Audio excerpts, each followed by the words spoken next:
Hi there, very good morning and how you doing? And of course, it's yet another business day. You're watching Smart Means Business. I'm Anji Barrejo and Diffil here with Marcy Consumi as we're going to be driving you today through, of course, the Friday as we head into the weekend. Marcy, good morning, how you doing? Well, good morning, Andre. Good morning, everyone. I'm excited because today is a Friday. We are wrapping up the week. And for most people, definitely, today is Friday, the 18th of August, 2023. What a way to end the week. This is Smart Men's Business, and we're here to give you information that you need in relation to business. Anything you want to learn, we are here and we got you. So definitely, if I were you, I'd stick around till 9:55 a.m. because, we have the very best to let you know. All right, and of course, just like Marcy has told you, quite lots of prominent, but still on that note, I'd love to remind you that the Markets on the Zabu platform actually going to be back on, and all these conversations are powered by Zabu. That is a platform from Altix, which just makes your trading experience much more easy and friendly. Now, of course, you definitely have to stay at 92#, which is the USSD code to avail you with options to participate into those markets where you'll be in position to actually buy government bonds and securities for a fee of just 15,000 Ghana shillings. Now the markets open at exactly 8:15 a.m. running all the way to 3:15 p.m. West African time. Effective Monday up to Friday. So today is the last day for them to be participating. So that means as we head to the weekend, they won't be participating. But anyway, you gotta participate of that. And Zabu says, "My money, my future." And also East Africa tells you you gotta do something new for yourself. Remember, it is 2020.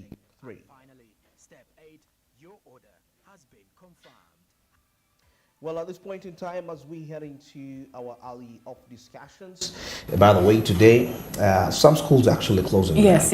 Most schools are closing up. Yeah. And of course, now traffic is going to be a little bit. But today was actually calm. It wasn't around really. Maybe 10 because, they're going to pick their children. Yeah, of course. At the later hours of the day. Oh, yeah. Yeah. They're going back to holidays and they're going to, I don't know. In most cases, that is when they do more chores than do revision, and the fact that they're going in third term is a serious time. Yeah, serious time. Mostly for candidates, Yeah. Senior 4, P7, or Senior 6.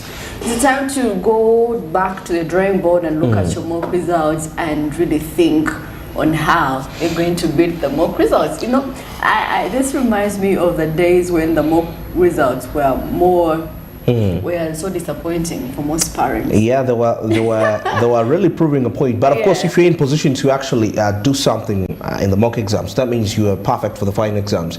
It would actually portray a picture of how it will be, because the final exams seem to be a little much more easy. That's what they used to tell us. Yeah. But anyway, I don't know. But in our times, there were no really. Anyway, that was just way back in the time. Well, as we kick off with our morning call this morning, and of course something to do with the mobile money users, as 11.3, that is mobile money accounts are inactive. 11.3 million, that is quite a huge number. And we see that at least 113 million mobile money accounts remained inactive. That is in the 3 months between January and March, according to a report by the Uganda Communications Commission in relation to that. Now, the report definitely which measures performance of the telecom sector and other communication channels indicates that during the period to March, Uganda registered an increase in mobile money accounts. That is from 36.8 million in January to 37.3 million. That is reflecting an addition of about 500,000 accounts, according to the look of things. But however, the report still noted that only 26 million were active. That is in the 3 months, all in a 90-day lag within under the National Payment System Act, and that is an account is declared inactive. Of course, that's about 3 months. So the ultimate question is, what could have led these accounts to be actually quite inactive? You see transactions, probably. People could be broke actually in that perspective. I must agree with you. Brokenness and the fact that maybe people prefer other lines to other lines. So definitely that could be the cases of, if you have a dual phone that has two SIM cards. there is one. There is there are those that use one, so the other one is not really entirely active. Because I mean you interchange in case you need anything. So I think that is the reason. Mostly Airtel. Most people have made it a bit dormant. Yes, you find someone has a single line phone, and then maybe the other line is kept for months. And I think that could be a reason as to why maybe they're inactive. The accounts are inactive. I mean, when do you ever get to have money on that SIM if it's kept? Okay, that's quite a huge point in there. Now, of course, in regard to account activity, active mobile money accounts, that is in the 90-day period, grew from 25.2 million in December 2022 to 26 million, that is in March. Now, that's according to the UCC. That is market performance report, of course, which reads in part. But however, the UCC report does not indicate which telecom company has the largest share of inactive accounts. And under the National Payments Act system, a mobile money, of course, yes, under the National Act Payment System, a mobile money or an electronic money account is actually declared inactive if it takes about 90 days without performing a transaction. Yeah, so 90 days, that's about 3 months. That's about 3 But months.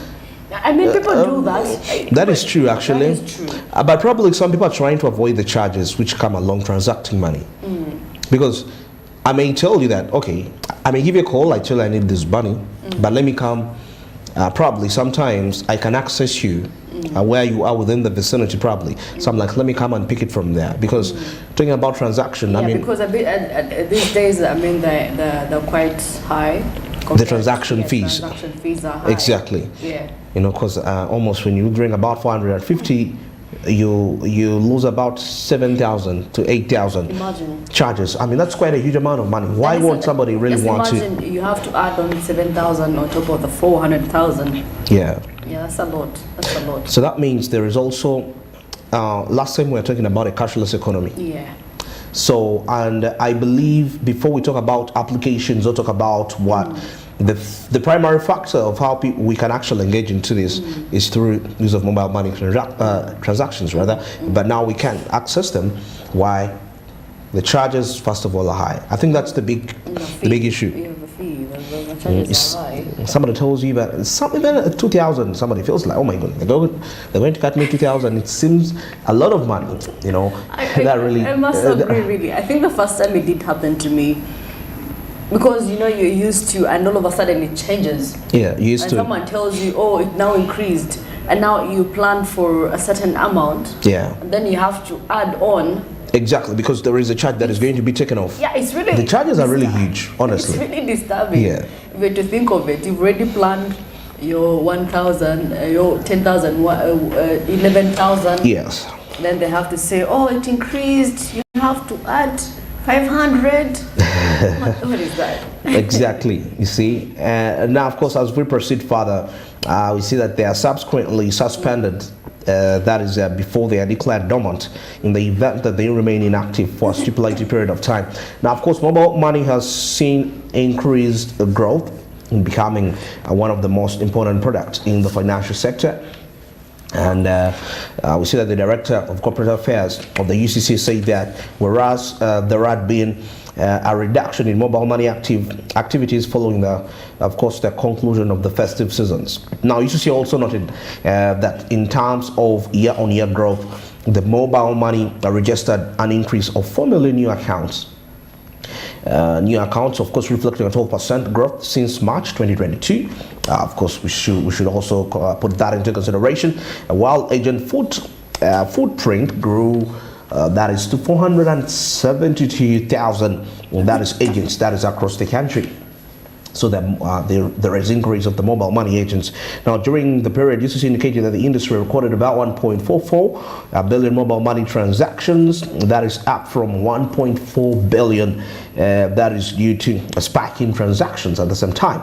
And of course, which were up from 1.4 billion to a spike in transactions. Now, we see that such as a person-to-person transfers, that is what you can call P2P, utility and merchant payments, gaming and school fees. Of course, the people that were actually engaging in using this mobile money was more paying school fees, gaming, merchant payments. Now that's for the merchant codes and all that. So people increased as a result as compared to even for car electricity.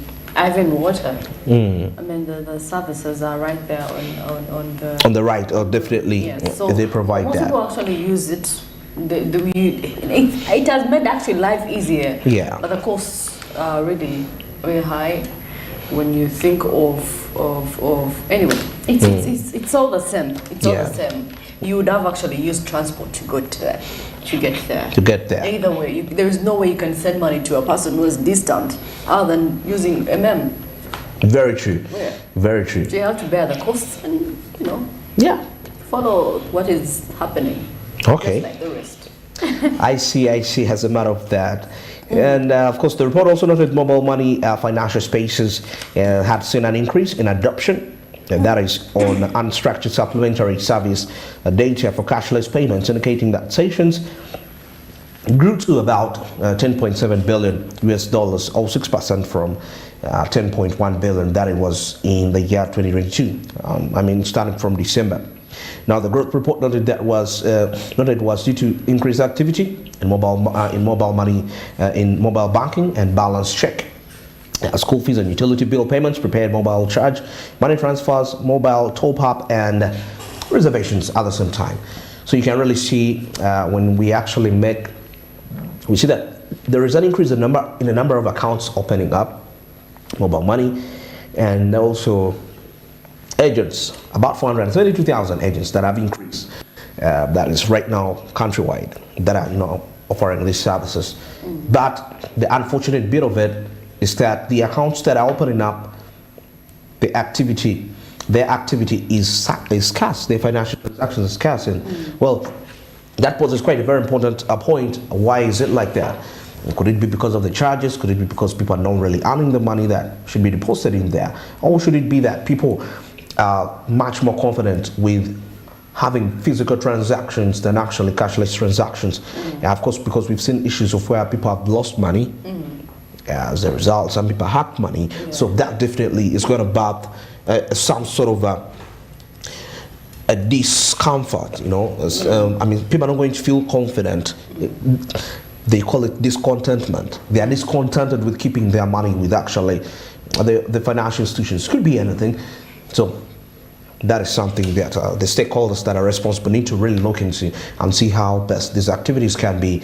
Because if we are to say we are to participate into the cashless economy, well, this could be one of the areas of huge priority. We shouldn't be having 11.3 million. At least if by next year we can reduce it to about 15%, it would be quite fair as a result of money in circulation.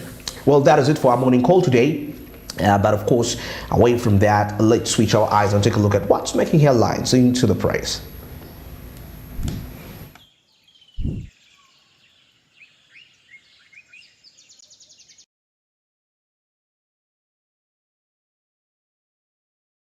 Well, we have the New Vision with us and the Daily Monitor, and I'll be taking you through the New Vision. Masika Tsime will be taking us through the Daily Monitor. All right. Now, of course, something here with President Museveni says loans can be a source of distortion. And actually, oh my goodness, okay. Then also, Museveni advises on foreign aid here, where he says that these loans can actually be a source of distortion. PG pays about 160 million shillings to ghost teachers. PG says pays about. And PG district has spent about 160 million Ugandan shillings. That is in salaries on ghost secondary teachers. And we see over the last 7 years. So this is a period of over the just last 7 years, paying ghost teachers 160 million. Yeah, ghost teachers. Yeah. Wow. And president still tips youth on wealth creation. You find out that what are those tips the president says, and something very interesting. Well, the older boy who became the other boy. That's a story on pages 44, 43. Like it's a social story. Yeah, it must be the one. It looks to be actually. Yes. He has a very interesting story on how he got How it got, well, how you became a DJ or something. How he became a DJ and famous. Okay. And of course, in the Daily Monitor, quite the headline here, Museveni drops the bombshell. And of course, this is the second, but more detailed and scathing rejoinder by President in a week after the World Bank announced it was freezing approval of new aid and loans worth 6.7 trillion shillings to Uganda over the anti-gay law. So definitely, this is a full. Actually, it's very full. If you're to read, it's a huge one. So definitely, if you've been missing out on some information, you can get yourself, grab yourself a Daily Monitor. And of course, Nakanyonyi Senior Secondary School. Remember the school that there was a massive Poisoning. Poison and people are like, oh, food poisoning and all. The police came out and confirmed that there was no poison.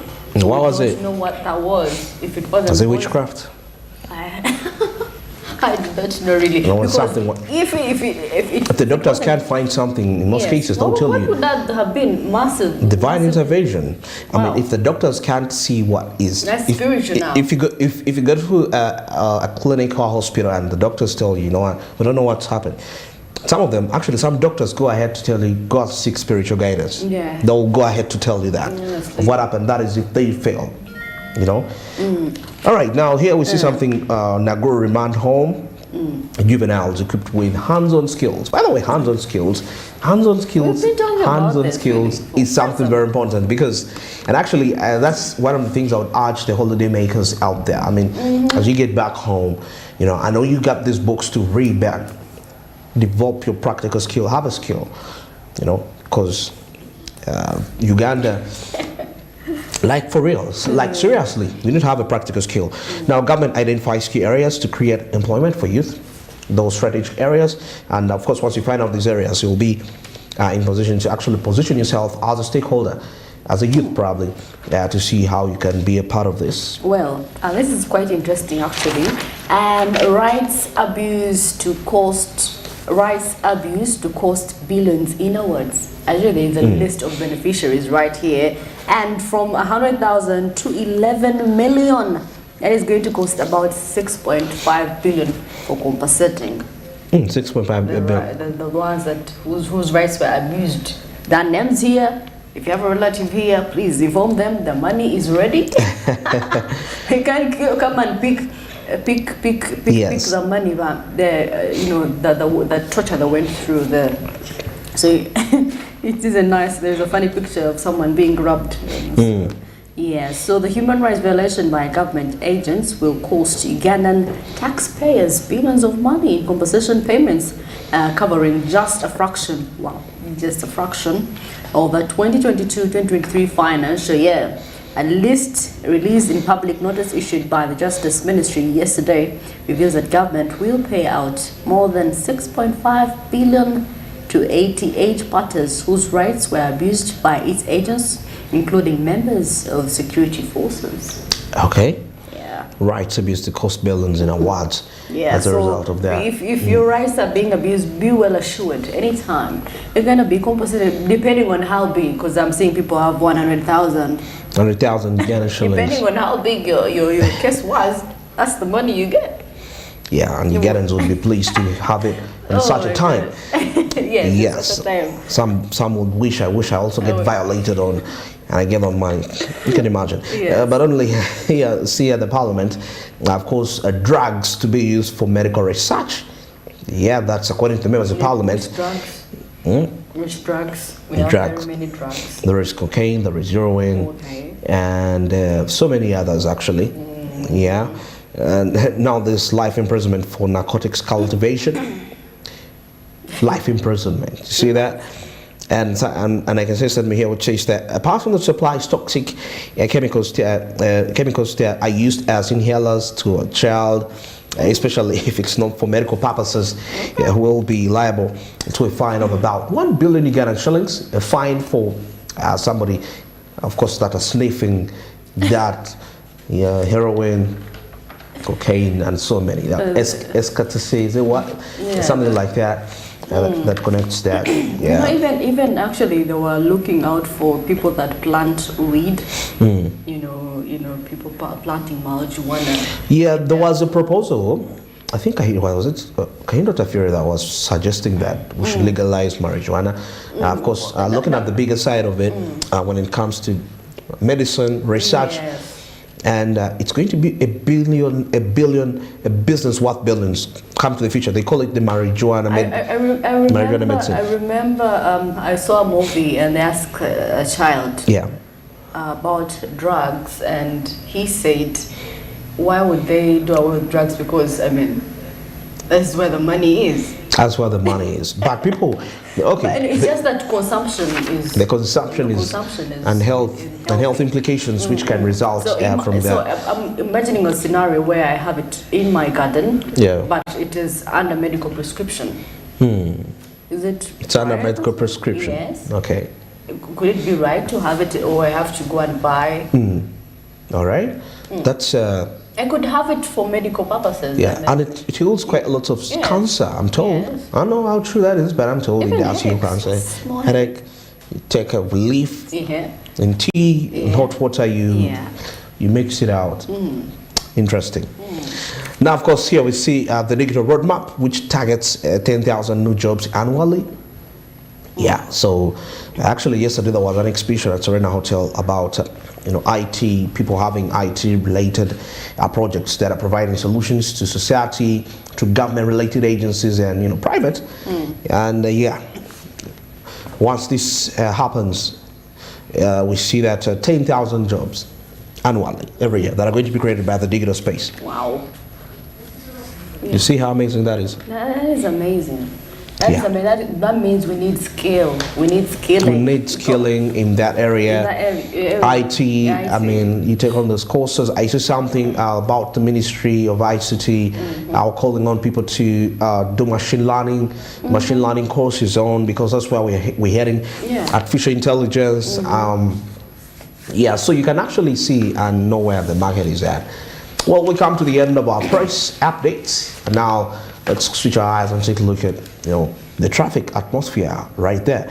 And according to the look of things here, that's the Ntinabukoto route, and there is not much of a congestion according to the at the corner right there it's slightly congested down here, and I'm seeing the traffic officers in Concho here making sure that there is smooth flow of the vehicles coming in from. So if you're coming in from Ntinabukoto, you're coming in probably, actually it is congested at first. Probably the view I had didn't bring it out perfect, but it's likely it's really congested. Like I told you, the construction of the Nakawa Port Bell Road, that means all the taxis that could have passed by Nakawa to come to city center, they have no option but to use the Kira Road link to Kamocha, Wandega, and even link up to Fairway traffic lights, and they link up straight to the Ginger Road, and then they're already in city center. So, but they are passing by this road. So that can give us an explanation as why it's actually congested, most especially the vehicles that are coming in from Ntinabukoto and they're heading to town, as compared to those that are coming to town and they're heading to Ntinabukoto using that very road. So that is the situation out there. So it can be quite, and on such a day when the schools are still reporting back, later on in the day we expect that the jam is really going to be quite very tight. So you should have that in mind as you're traveling. As you plan accordingly. Plan knowing that, since that's the time when majority of the parents actually think about picking their children from school and head them back home. Quite a number of borders here, not so many as such. And there used to be school children crossing over here, but I can't see them today. Probably some already gone on holidays. Most especially when it comes to the day programs. The day programs reporting. Now, observation is that the route adjacent to the Lugogo bypass, which also seems to be a little bit calm. So that is the issue there, and the biggest challenge, the route that is largely congested is definitely the Ntinabukoto route. Like I've given you the reason of it acting as a shortcut. Most of the vehicles that are supposed to probably that could have passed by the car route, but they are unable to do that because of the road construction, which is delaying. Well, that is it for our traffic updates this morning. It's exactly 26 minutes past 7. And still, I would love to remind you that the markets on the Zaba platform are on any time from now. And to participate is simple. Star 92 hashes the code for you to be a part of those markets, and you'll be available with options to buy government bond securities for just 15,000 Uganda shillings. The markets will open at 8:15 and run up to 3:15 p.m. That is East African time, effective Monday up to Friday. Apart from the weekends and the public holidays when this market's going to be accessed. But of course, despite that, you have the rest of the days to capitalize, make money, something which I believe is quite key and is important when it comes to your financial growth and involvement as an individual. Zaba made this a reality for you. You got to be a part of this. And that's why it says, my money, my future. And Altec East Africa tells you, well, you got to do something new for yourself. Remember, that is 2023. Smart Means Business takes a short break, and when we return, we'll shall be taking a look at what's happening onto the East African community and international business related stories.